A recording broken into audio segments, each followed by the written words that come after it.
Welcome to Google Weekly.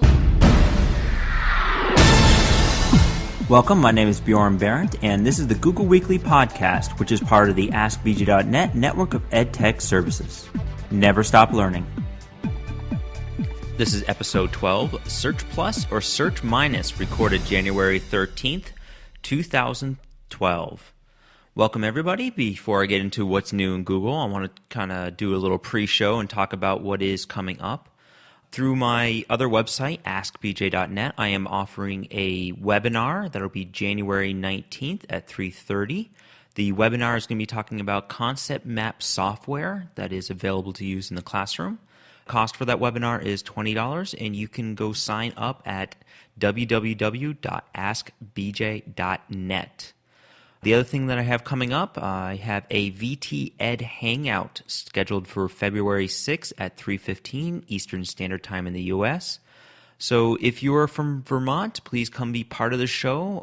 If not, well, still come on in. But I'm trying to focus it on Vermonters and Vermonters using Google. If you would like, you can go to the Google-Weekly website, and you'll see a link at the top for the scheduled hangout. There's a form on there where if you want me to send you a reminder email, you can fill that out. So again, that VT Hangout is going to be February 6th at 3:15 Eastern Standard Time. The Hangout will be recorded and posted on the show. Well, without further ado, let's get into what's new in Google. Google has integrated the Google Plus search results with the standard search results.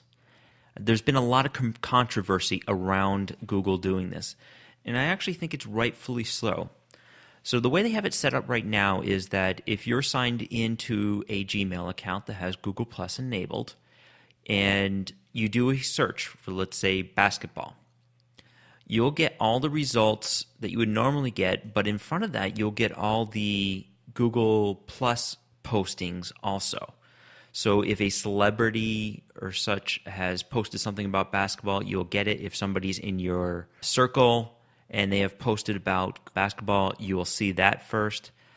And I tried it, and I'm really not convinced that this is a good thing. There's a very easy shutoff on the top right-hand side.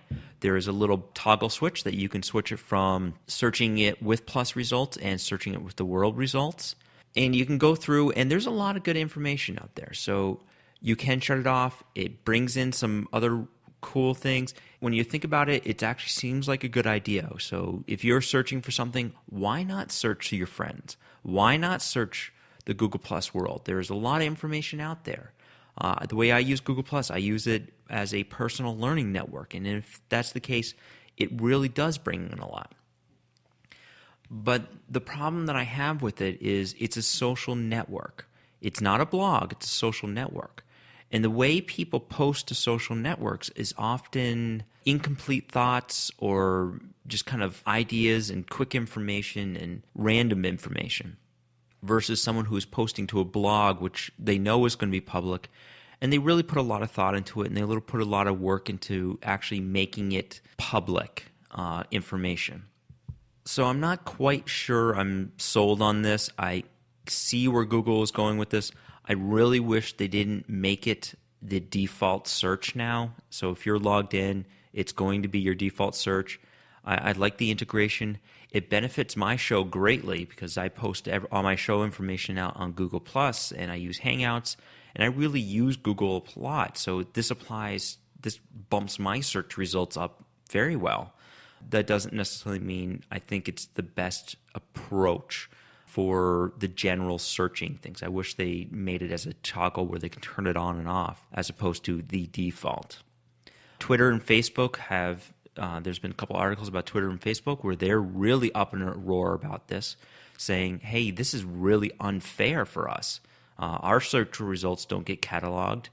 And then they also say, well, our search results don't get cataloged, nor I think they should be as well. I don't think Google Plus should be put in there, just because the type of content they put out there is not the general searching ones.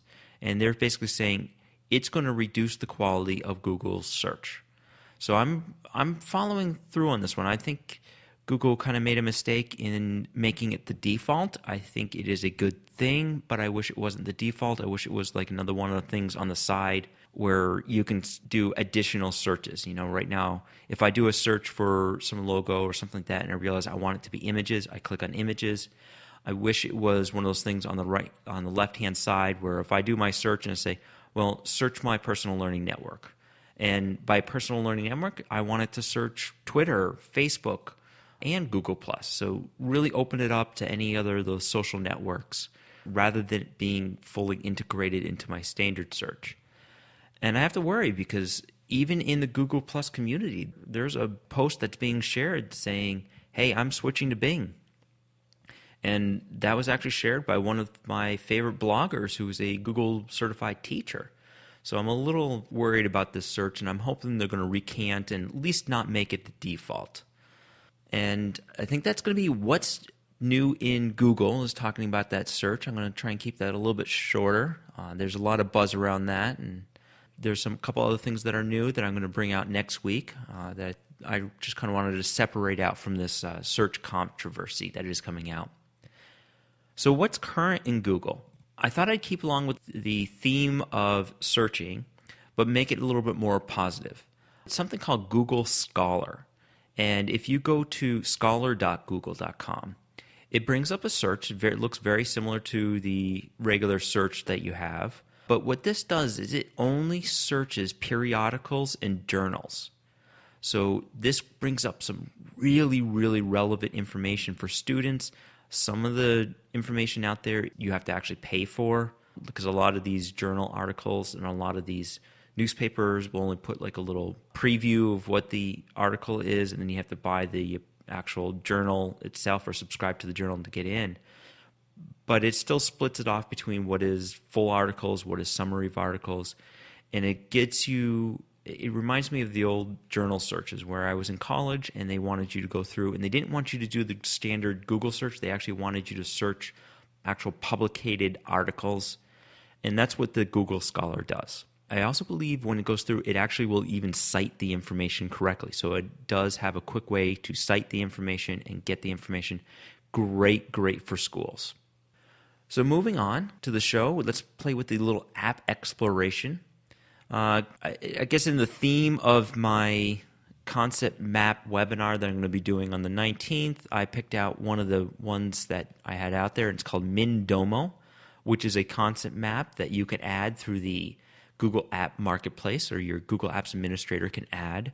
It is free for up to 3 maps and then paid after that. So it has a free-ish and plus more paid. If you want to learn more about MinDomo and other concept maps, some that are 100% free, some that aren't, I would encourage you to go listen to the webinar that I am posting. Yes, I am plugging myself. I started the Google podcast to help plug some of the other resources and trainings that I do. They are great resources for educators, and I encourage you to go check that out. So App of the Week is MinDomo. App of the Week for the Chrome Web Store. I found this kind of interesting little tour, and it's called Cycling Through the Apps. And this uses Google Maps or Google Earth or 3D tours, and basically it kind of goes through looking at the Alps as if you were cycling through it. So it gives a nice little tour from a different angle. Quite a few, has a 3.38 star rating. It's a good little resource. I encourage you to check it out.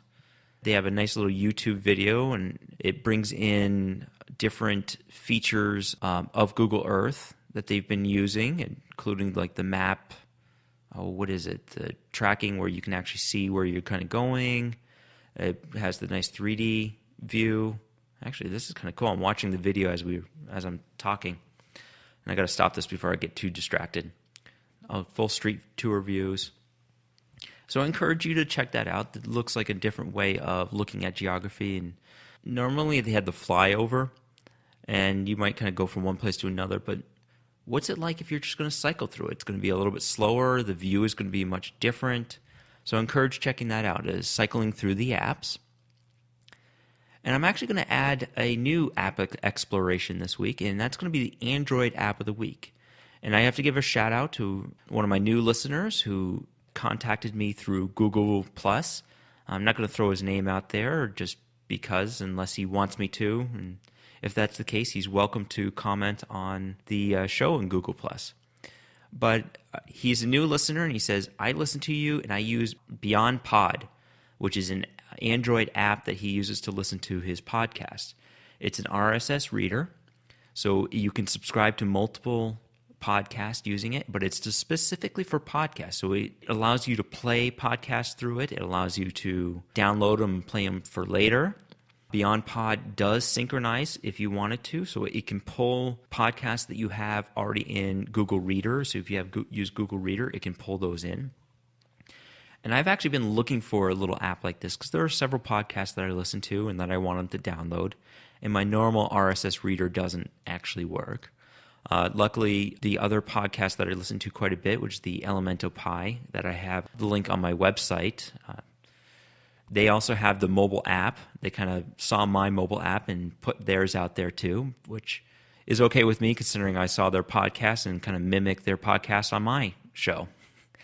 So shout out to the guys at Elemento Pi for producing a good podcast that I have mimicked and in hopefully quality. I know Mark and the Elemento Pi is all about having quality apps, quality sound quality, and quality content. And I'm hoping I'm mimicking that. And I sought after to mimic that, I should say. I am rambling a lot in this show. I'm sorry, my wife is actually waiting for me. So I'm trying to do this show a little bit quicker, which makes me ramble on a little bit more. That is BeyondPod for the Android app of the week. And as always, you can subscribe to Google Weekly using my own mobile app if you just want to download it. And I have a few other things where it allows you to listen to the podcast, allows you to read the posts. I think I have my YouTube channel up there and the Twitter posts. So anybody who's using the GW Podcast Twitter handle, that will also show up in the Google Weekly mobile app. And that's going to close up the show for today. So thank you very much for listening to the Google Weekly Podcast with your host, Bjorn Berendt. You can follow the podcast and contribute by going to www.google-weekly.net. You can follow me on Facebook, Twitter, and Google+. I encourage you to get a conversation going around the show by posting comments either on the blog or by using the hashtag GWPodcast within your social network. And again, thank you for listening and never stop learning. This is Torrance, and thank you for listening.